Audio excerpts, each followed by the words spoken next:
Okay, then there's been the Kavanaugh hearing. Oh my God, that was horrible. It is amazing how divided the country is on this, and there are many people who I respect who appear to be, to my eye, completely confused on this issue. Here are the main things I've heard. My view will become clear to you in a moment here. First, there are all the people who are viewing this like a criminal trial. They're saying whatever happened to innocent until proven guilty. Are we going to let mere accusations from 36 years ago, presented without a shred of evidence, completely destroy man's life? Right? That seems to be where many people are defaulting to. Most people drank too much in college, and most of us have things we did in our past that are embarrassing and that would be mortifying if they were made the subject of a Senate hearing. So, where does all of this stop? That's where the ethical and political ballast is for many people. The idea is that we should be abiding by the criminal standard here, and that if we don't, this could happen to anyone, right? I think that's ridiculous. This is not a criminal trial. The question isn't whether Kavanaugh should be put in jail. The question is whether he should be given one of the most consequential jobs in American society for life.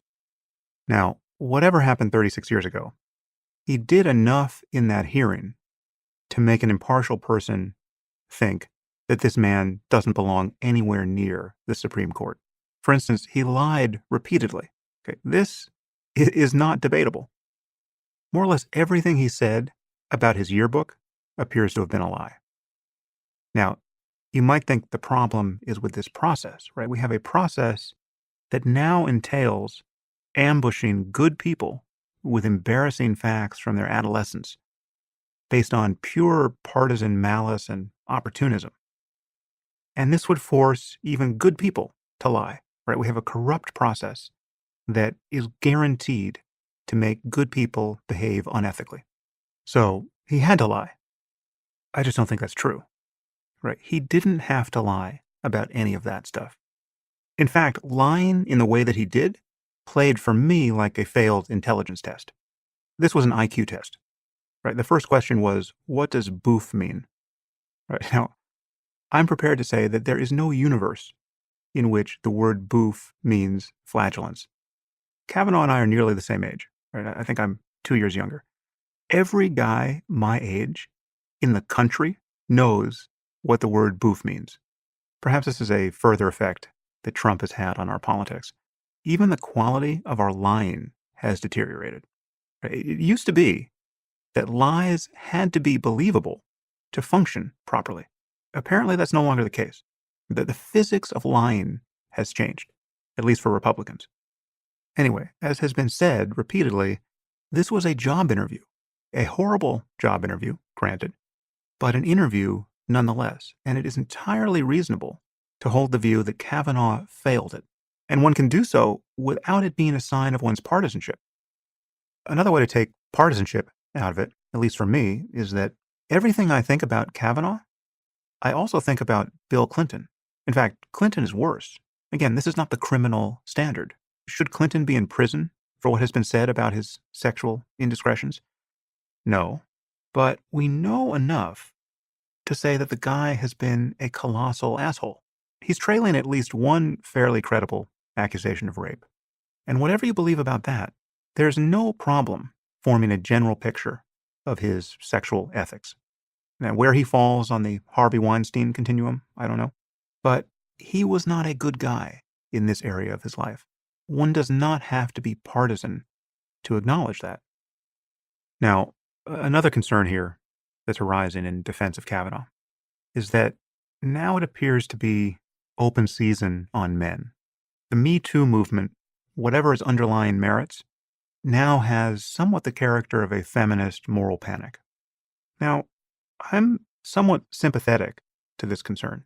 If you go far enough to the left on the political spectrum, you do find people who appear to have been driven insane by thinking about sex and gender and the politics of hooking up. But the question is, does any of that apply in this case? And it seems to me that it doesn't. Now, those who do think it applies in this case think one of two things. They think either that Blasey Ford is lying she's just making this up, or they think she's mistaken and that we have good reason to believe that she's mistaken. And here I feel people are just failing to think in a Bayesian way about prior probabilities and how we should update our sense of what's true based on current evidence, the way people are behaving, what we know about human nature and incentives. This really, it doesn't seem so mysterious.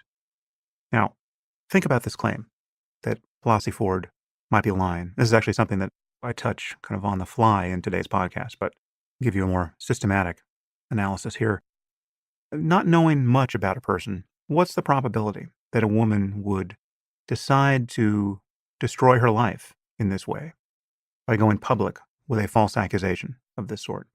What's the probability that a woman would decide to destroy the lives of two men and those of their family members by making this sort of false accusation?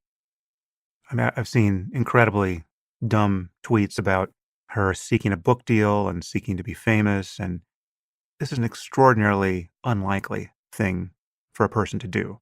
Granted, it could be made more likely if we knew more about her, if we knew that she was a fame-seeking sort of person. You sort of know it when you see it. But did Blasey Ford present in that way at all? She was the antithesis of that personality. She can't get away from those lights and cameras fast enough. So that the fame-seeking idea seems completely crazy to me. It just seems bizarre to believe that she would have been talking about this problem for at least 6 years, preparing the ground to unveil her allegations should Kavanaugh ever get nominated to the court. And again, this is based on some vindictiveness that has no explanation because she's lying, right? She's never been victimized by Kavanaugh in any way. And if she were going to lie about this, would she place a witness in the room who, also being accused, would seem likely to be hostile to her account? She put Mark Judge, his friend, in the room, and she's urged the FBI to speak with him. Is that the sort of lie you would tell if you were making this up?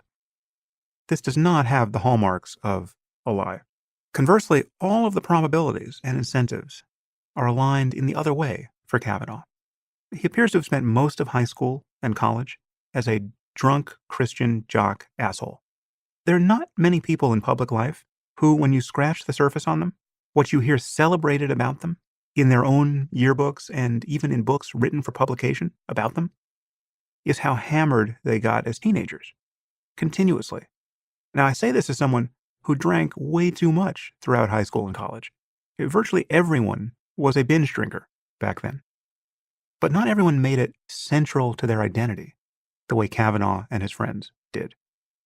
Given what we know about Kavanaugh, what's the prior probability that he behaved like a total jerk with girls? It's not small. This doesn't prove her allegation, but we know how drunk guys find themselves in those situations.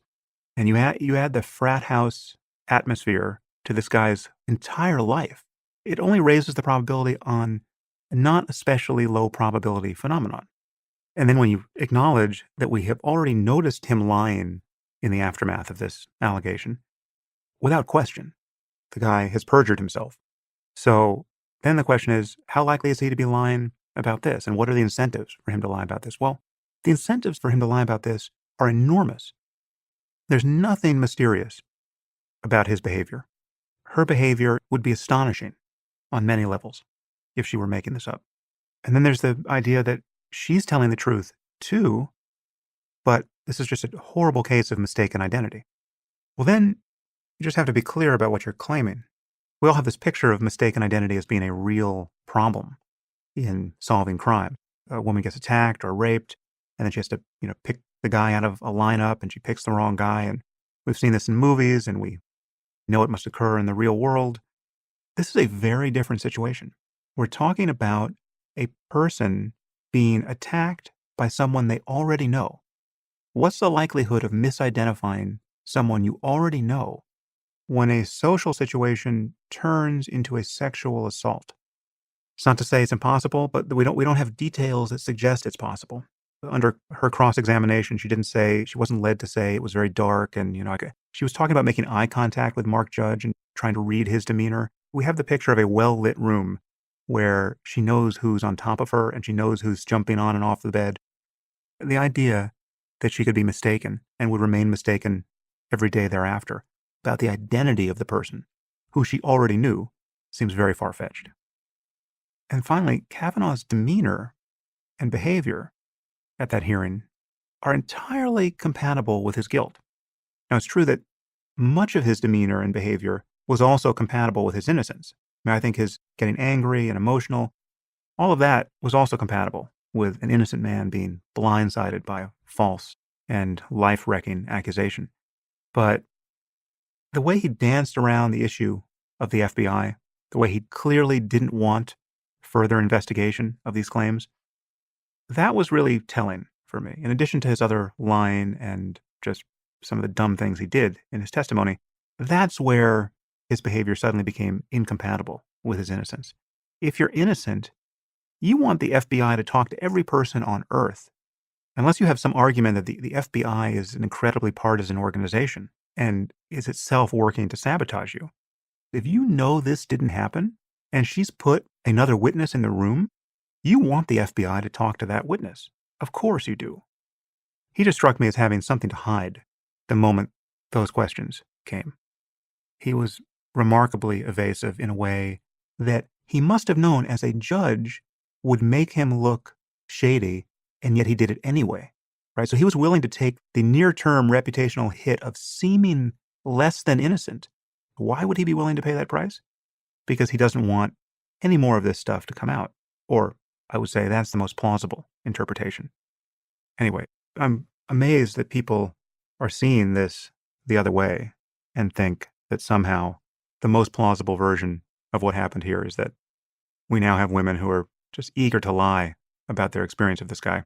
It's obvious to me what happened there. I think people are overcomplicating reality way more than it needs to be. And so it's like the idea that she's lying just to become famous and get a book deal, as good as that's going to be for her, is completely insane, right? I mean, like, now there's things you could change about her and her presentation and her bio that would give more credence to that interpretation, but she's got none of those things. Like, if she'd been trying to break into reality television for the last 10 years and she had plumped up lips and she already had an agent, okay, well then we would see her through that lens.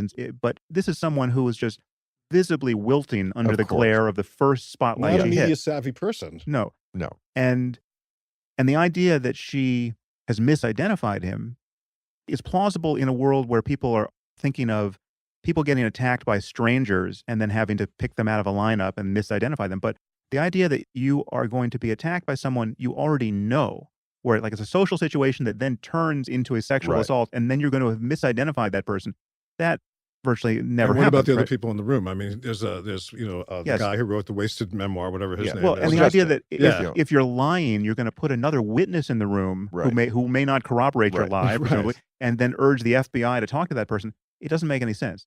I agree with you, and I think that someone like Brett Kavanaugh should have been the Democrats on the Judiciary Committee they didn't do their due diligence in stopping him before it ever got to this point. I mean, his positions should have been questioned more, and he was kind of let go on that. And that goes back to what we were talking about. He's been bred to be a Supreme Court justice. The Federalists have these lists. Absolutely. The Democrats were caught with their pants down, and then, no pun intended, but then once the high school stuff came out, they were able to seize upon that. But they had really dropped the ball on the substantial issue, which is the fact that he is a Republican partisan hack. That's the key. He's a political hack that's got a mediocre mind to sit on the Supreme Court. Right.